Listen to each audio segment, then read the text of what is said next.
CM Siddaramaiah ವಿರುದ್ಧ prosecution ವಿಚಾರ ಈಗ ಮತ್ತೆ ಮುನ್ನೆಲೆಗೆ ಬಂದಿದೆ.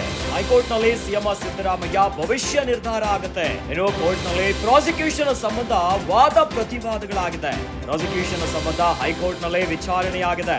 ಸಿಎಂ ಸಿದ್ದರಾಮಯ್ಯ ಪರ ಅಭಿಷೇಕ್ ಮನು ಸಿಂಘ್ವಿ ವಾದವನ್ನ ಮಾಡಿದ್ದಾರೆ. ಈ ಸಂಬಂಧ ಸುಪ್ರೀಂ ಕೋರ್ಟ್ ಮತ್ತು ಹೈಕೋರ್ಟ್ ಆದೇಶಗಳನ್ನ ಕೂಡ ಉಲ್ಲೇಖ ಮಾಡಿದ್ದಾರೆ. 17A ಬಗ್ಗೆ ಸ್ನೇಹಮಯಿ ಪರ ವಕೀಲರು ತಿಳಿಸಿದ್ದಾರೆ. ಅನುಮತಿಯನ್ನ ಪಡೆಯದೆ ತನಿಖೆ ನಡೆಸುವಂತಿಲ್ಲ ಅಂತ ಸಿಂಘ್ವಿ ಉಲ್ಲೇಖ ಮಾಡಿದ್ದಾರೆ. ಮೂಡ ಅಕ್ರಮ ಹಾಗೇ ಇಲ್ಲ, ಹೈಕೋರ್ಟ್ ಸಮಯ ವ್ಯರ್ಥ ಅಂತ ಉಲ್ಲೇಖ ಮಾಡಿದ್ದಾರೆ.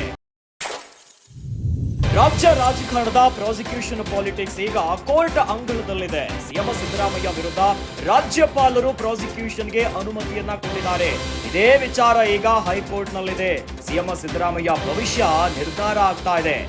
ಹೈಕೋರ್ಟ್ನಲ್ಲಿ ಪ್ರಾಸಿಕ್ಯೂಷನ್ ಸಂಬಂಧ ವಾದ ಪ್ರತಿವಾದಗಳಾಗಿದೆ.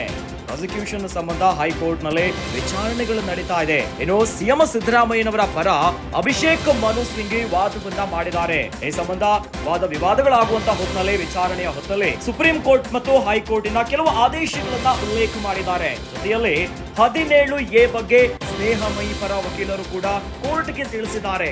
ಇನ್ನು ಅನುಮತಿಯನ್ನ ಪಡೆಯದೆ ತನಿಖೆಯನ್ನ ನಡೆಸುವಂತೆ ಇಲ್ಲ ಅಂತ ಸಿಎಂ ಸಿದ್ದರಾಮಯ್ಯ ಪರ ಇರುವಂತಹ ವಕೀಲರು ವಾದವನ್ನ ಮಾಡಿದ್ದಾರೆ. ಮೂಡ ಅಕ್ರಮ ಹಾಗೇ ಇಲ್ಲ, ಕೋರ್ಟ್ ಸಮಯ ವ್ಯರ್ಥ ಆಗ್ತಿದೆ ಅಂತ ಉಲ್ಲೇಖ ಮಾಡಿದ್ದಾರೆ. ಇದೀಗ ಕಾನೂನು ಕುಣಿಕೆಯಲ್ಲಿ ಸಿಎಂ ಸಿದ್ದರಾಮಯ್ಯನವರಿದ್ದಾರೆ.